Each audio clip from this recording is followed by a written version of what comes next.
Bismillahirrahmanirrahim. Assalamualaikum warahmatullahi wabarakatuh. Nama saya Izzat Aiman bin Muhammad Zaidi, nombor matrik 087185.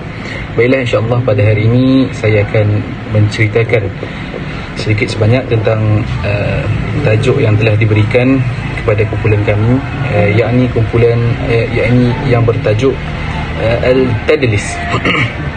Secara amnya, tajuk At-Tadlis ini ianya merangkumi dari segi konsep, jenis dan hukum berkaitan At-Tadlis.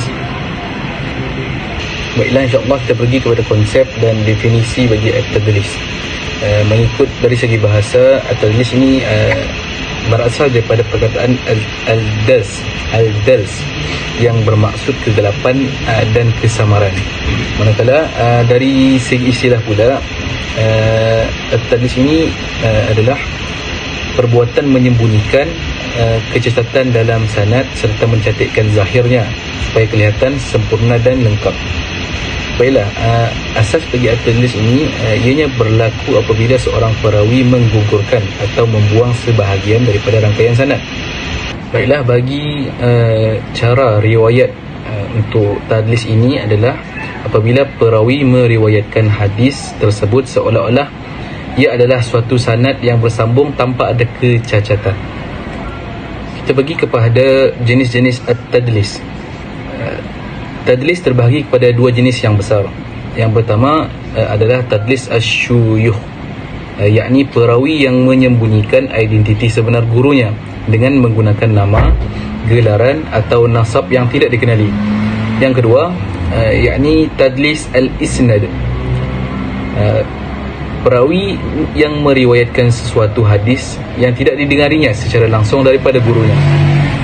Dalam masa yang sama, terdapat satu jenis tadlis yang merupakan cabang kepada Tadlis Al-Isnad dan ia dianggap jenis yang paling berbahaya, yakni Tadlis At-Tausiyah yang akan dibentangkan oleh sahabat saya nanti.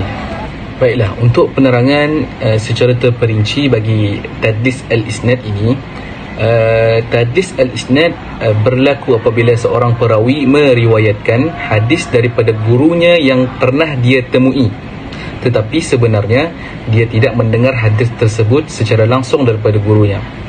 Bagaimana kita untuk mengenal Tadlis Al-Isnad ini tadi?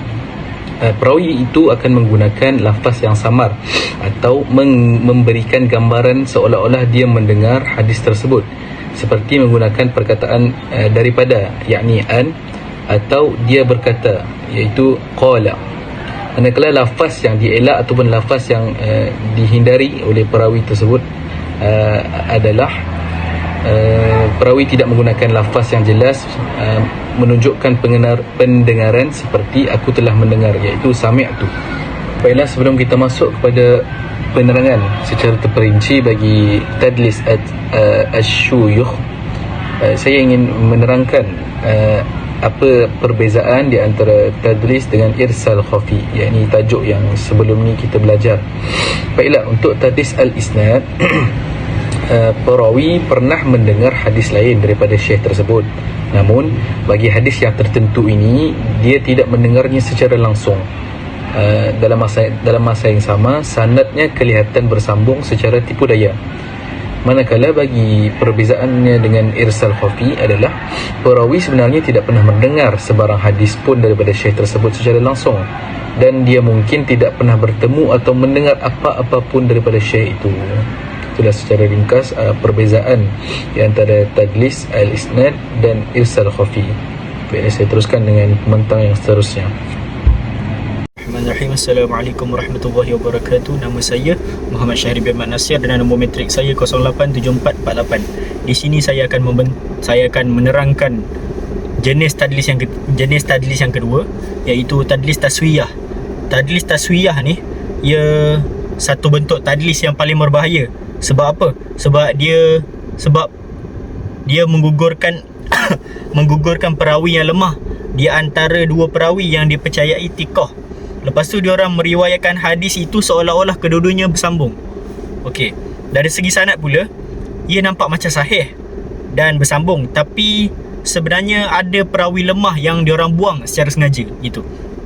Okey, kesan kesan tadlis taswiyah ni terhadap hadis, dia nampak macam sahih, tapi sebenarnya ada cacatnya yang tersembunyi. Oleh sebab tu ianya sangat sukar untuk dikesan oleh orang lain, dan lagi berbahayalah kesannya daripada tadlis yang biasa. Okey. Yang ketiga, tadlis syuyuh. Apa tu tadlis syuyuh? Tadlis syuyuh ni bermaksud dia sembunyikan identiti guru dia orang dengan menggunakan gelaran ataupun sifat yang tak ada orang lain tahu. Sebab apa perawi dia orang gunakan tadlis ni? Sebab apa?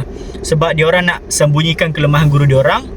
Lepas tu dia orang nak tunjukkan macam dia orang, guru dia orang ni terkenal, tak pun dia orang nak orang lain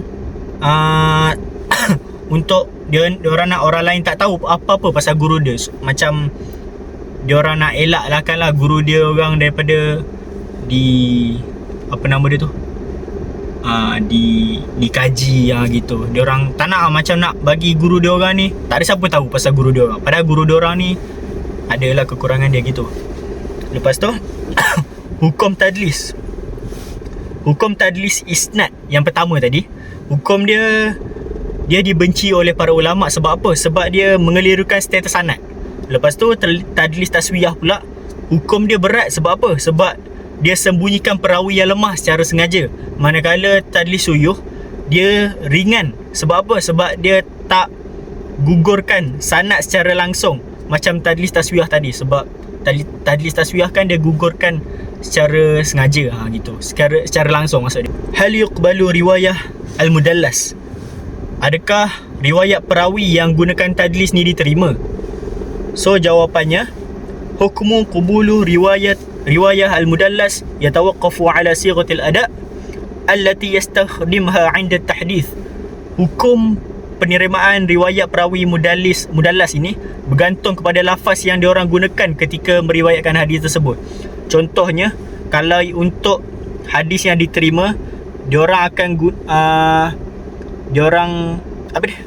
kalau untuk diterima, perawi menyatakan dengan jelas bahawa diorang dengar secara langsung, ataupun diorang akan gunakan lafaz seperti sami'atu, iaitu aku telah mendengar. Yang kedua, haddathani, telah menceritakan kepadaku. Dan yang ketiga, akhbarani, telah mengkhabarkan kepada aku.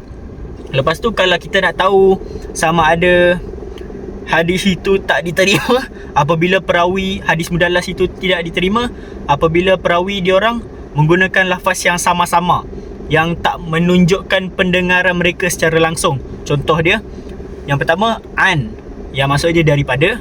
Yang kedua qala, yang maksud dia berkata. Dan yang ketiga anna, yang bermaksud bahawa. Kali al-khulasah, kesimpulan yang saya akan ringkaskan berdasarkan slide kami. Kesimpulannya, tadlis merupakan satu fenomena lah, fenomena yang bahaya. Sebab apa?